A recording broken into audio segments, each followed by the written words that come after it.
Hi everybody, I'm Dr. Elizabeth Medley and I'm a cookie artist in Colquitt County. So today we are going to be decorating paper doll cookies that are inspired by the 1913 image of Dolly Dingle. Dolly Dingle, and you'll have a reference image to see, but Dolly Dingle is a paper doll design from 1913 that was designed by a woman named Grace Drayton. Grace Drayton was the same artist who helped to create the Campbell Soup Kids, and she was also the first comic book artist and cartoonist for the William Hearst publication. The first female artist and cartoonist for the William Hearst publication empire. So when the cookies come out of the oven, they'll look a lot like this, right? Like you'll notice it's relatively flat along the top and it doesn't have much spread.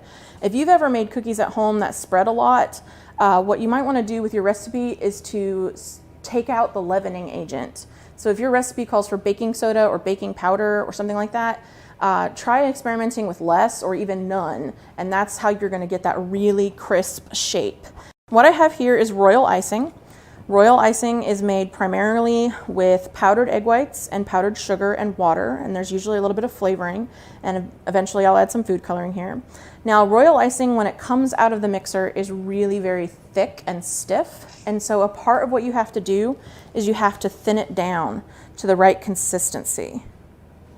So if you look at this one here, on this bit of parchment paper, this is my flood consistency, and you'll see like with very little pressure it comes right out, and you'll notice that it kind of starts to blend right into itself for a really smooth feel.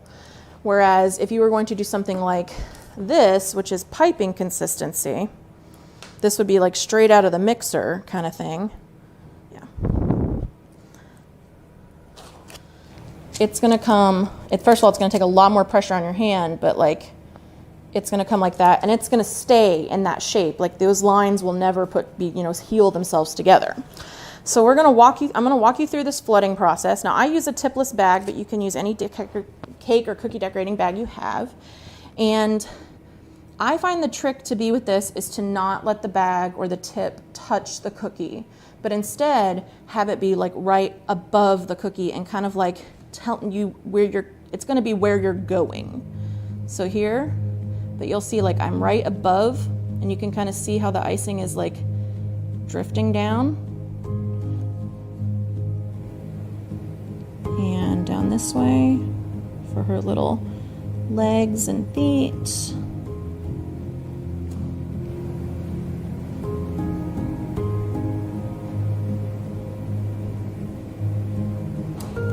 Some bakers like to outline their entire cookie in very stiff icing and then fill it with the flood. I just fill it with the flood. I don't feel like I have to do both anymore. I used to when I first started, but I don't feel like I have to do that anymore. And it's really just kind of like about getting it on that cookie, and you'll notice like right away it's already starting to heal itself. And what I mean when I say heal, I mean like the icing is coming together. Work your way down. Often I do it in sections. Okay. And you can kind of see. Now, if you're just looking at it like this, you would see it's still kind of lumpy. It's not smooth. So, like that's when I would take it and shake it. Yeah. And so the more I shake it, the more it's going to start to heal and have like a really smooth surface.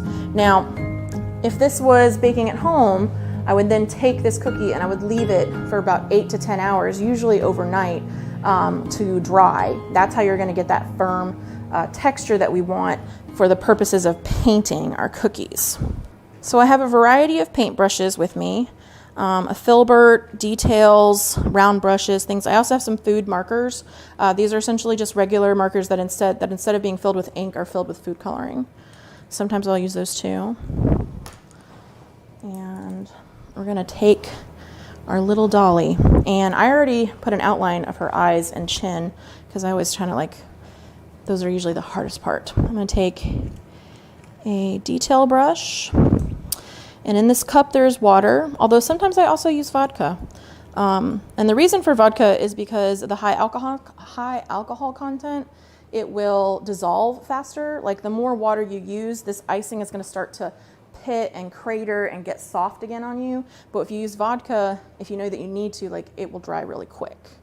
So I'm going to use pine tip, mark off. Okay, where's my ice? There we go. And here's my food coloring and my palette. This is, food coloring operates a lot like watercolors. So if you are a person who likes to paint with watercolor, you can probably do this. Okay, and I'm gonna go over her eyes.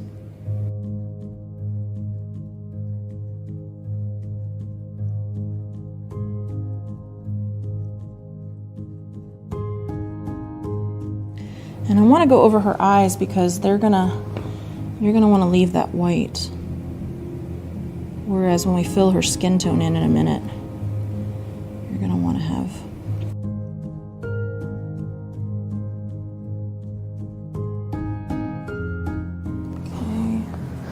and outlined.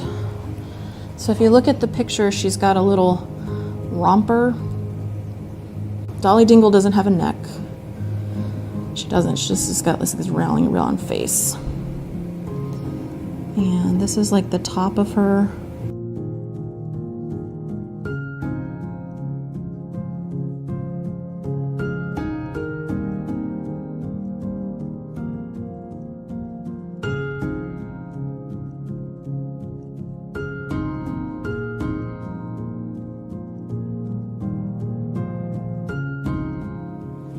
Outside of the romper. We're just giving ourselves guidelines so that when we start adding color, we know where we do or do not want to go.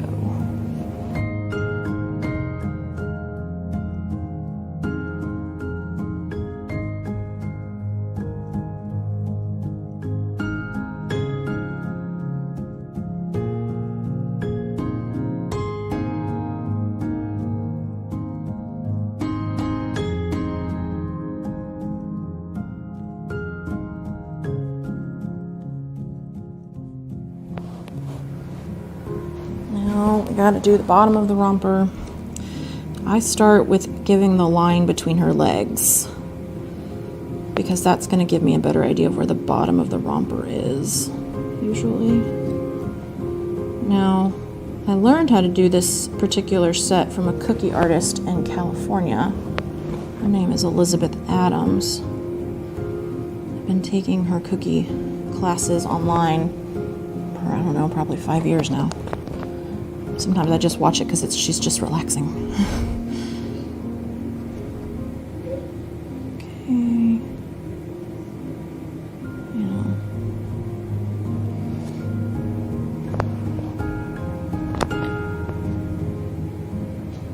That looks better. I started my PhD in 2008, and I started doing cookies, I want to say around 2013 or 2014. It was not long after I got married, but I don't remember if it was like that year or if it was the year after. But you know, there's pleasure in making something. And there were, this was in 2013, 2014. And I started watching YouTube videos of people making cookie videos. And I was very fascinated by how it worked and what they were able to accomplish. And I really wanted to see if I could do it. Like, that wanting to see if I could do it ended up being a big part of what I was trying of it. And it was relaxing because it wasn't my dissertation, and my dissertation was very stressful. I studied 2 different museums and some of the exhibits that they had. So I studied the Agorama and the Georgia Museum of Agriculture here in Tifton, and then I studied a smaller Stephen Foster Museum and Memorial in Lake City, Florida, to learn about why they had the things on there that they did, the kinds of exhibits that they had on display. And more than anything, usually, like when I was studying this as a part of my history PhD, it was really like asking yourself, like, why are these the exhibits that they make? Why are these the things that they do? There were a couple of bakers like Elizabeth Adams, who goes by the name Artie McGoo on internet. I don't know how she came up with that one, but she's in California. There's another artist on YouTube named Haniella, and I watched a lot of her stuff at the beginning. So now I'm putting some pink where I would probably want her romper to go. And again, you're just doing color blocking right now. I use some ivory to get some skin tone on there. I'm gonna have to kind of like take some of this off because it's a little too dark. A batch of cookies usually takes 2 to 3 days, working off and on. So like maybe the night before I want to start, I make the dough. Then I let the dough sit in the fridge for a few hours or even up to overnight. Because when you've done this, what you've done here is you've taken butter and let it come close to room temperature, and you want to get it back into that solid fat form.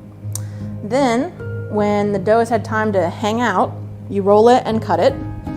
And cut the dough, 15 minutes in the freezer, bake an hour to cool, and then you can start with the flood. Doing the different piping of the icings, depending on what you're making, like a character cookie or something with lots of colors will take a lot longer. But if you're just doing something, where it's like a baby onesie or a Christmas tree, like things don't take, it might take like 10 or 15 minutes to do the piping, and then you let it sit overnight before you can do the details. So, 2 to 3 days, depending on how complicated things are. So like these are a labor of love. Like these take longer than like dinosaur cookies or Christmas cookies or something. These are just because I want to make them. I think older folk often like enjoy paper dolls a lot because they have this nostalgia for it. But I think if you showed paper dolls to a kid, they would enjoy it, right? Like it'd be one of those things where if they'd never seen it before, they would be like, well, but if you show them, oh, look how you can change her outfits and stuff, I think they would enjoy that. So anybody could do this, but probably not with the ice, with the food coloring that they sell at like the Publix or the Walmart. So the Publix or the Walmart is very much liquid, and so it's going to be hard to control. But if you go and buy Wilton, so in the cake decorating area of Walmart, or if you go to Joann's or Hobby Lobby or someplace like that, they're going to have what's this like gel food coloring, and that you want that for 2 reasons. One, because when you're making these icings, you don't want to add any extra liquid that you're going to have to try to figure out how runny your icing is going to be. But then the other thing you want is that this is a very concentrated amount of color. Like I can use a very little bit and I'll have this whole thing. There's probably 1 or 2 main differences. One is that this icing is like allergic to fat. So like there's no butter in the icing. There's butter in the cookie, but there's no butter in the icing. And if you added like grease of any kind, butter, Crisco, whatever, like it would never farm up. Like it would just stay soft like that forever. Most cakes are buttercream. That's why they're delicious. Like you don't want to bite into a piece of cake and be like crunch, crunch, crunch on some icing. So that's probably the biggest difference in terms of like they're going to be using buttercreams and stuff, and that ingredient difference is what changes what you can do. The other thing that would probably be a difference is like this is just so much smaller. Like if you're making flowers for a cake, like they're going to be as big as the palm of your hand. But like when I made these flowers this morning so that I have them, and like it's just like it's so tiny, and that's what makes it fun, is that it's just so small. Cookie decorators often use what we call toothpick roses. There are lots of ways to do them, but these specific ones are toothpick roses. So I have like a plastic toothpick that I like, but any toothpick will work. And then I have the very stiff, firm icing that I've already colored. And I use a petal tip. This one is a 101. Do I have a 102? Yeah, I'm gonna use the 101, never mind. And so your icing is in the bag like this, and you have a little piece of plastic. It's called a coupler. And that's what allows me to change the tips back and forth. And you screw the coupler on like that. And I've done this thousands of times. So like, it's not a thing that just, you have to practice this part. So you're holding my toothpick in my left hand, and I've got my icing bag in the right, and you'll notice that this particular tip, it's kind of teardrop shaped, and the wide part of the teardrop is at the bottom. And so while I kind of rotate my fingers to rotate the toothpick, I twirl around a little bit, and that would be like a little bud, right? And then I start adding petals, usually 3 for the outside. And if you were making this for a cake, like it would be on a flower nail, and it would, the flower nail would be like this big, like your surface would be giant. Then I add a few more petals. Now if you're looking at it like now, it doesn't really look very good. It's kind of fallen down, but that's okay, because cookies are magic. Take a piece of parchment paper, and you stick it through there. And when you pull it through, it kind of starts to take that rose shape back. Now these also have to sit out overnight to dry if you want them to be like firm to really handle them. Or like I did these around 10 this morning, and they're ready for me to handle now. So I guess that's what, like 7 hours, 5 hours. I'm gonna give her a little bit of a blush.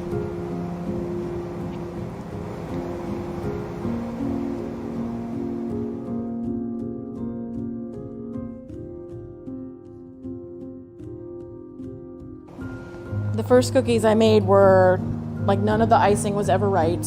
The right consistency, like the icing would either be so stiff that nothing would happen, or it would just like slide right off the cookie. Like it would be in the box, and the icing would just be dripping over the edge onto all the other cookies. So now we've added a little bit of pleats, and we're gonna go back in and do a little bit more blending. Blending is the key. Star Wars. I really like making baby shower cookies because there's so many flowers, and I always think that's fun. Okay. So, let's see, what else do I like? I like experimenting with cookies that look like clothes.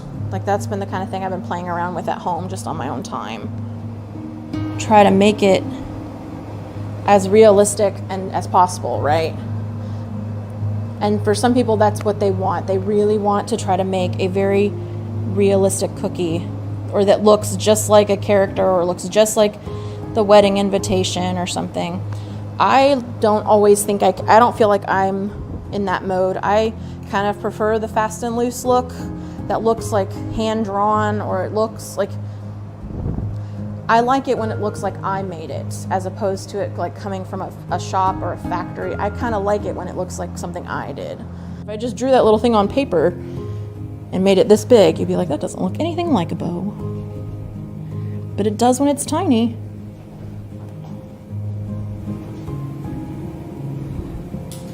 Okay. This looks pretty good. And I'm gonna start from the bottom and work my way towards the belt. When you hold your tip, you want to make sure that the bottom, the wide part of the teardrop shape is at the bottom, or is like right here, like this. And we're just going to go woo, woo, woo, woo, woo, woo. Very technical. And you're going to get little ruffles. See, that one is very fast, right? Like that is the basic thing that is done. Now,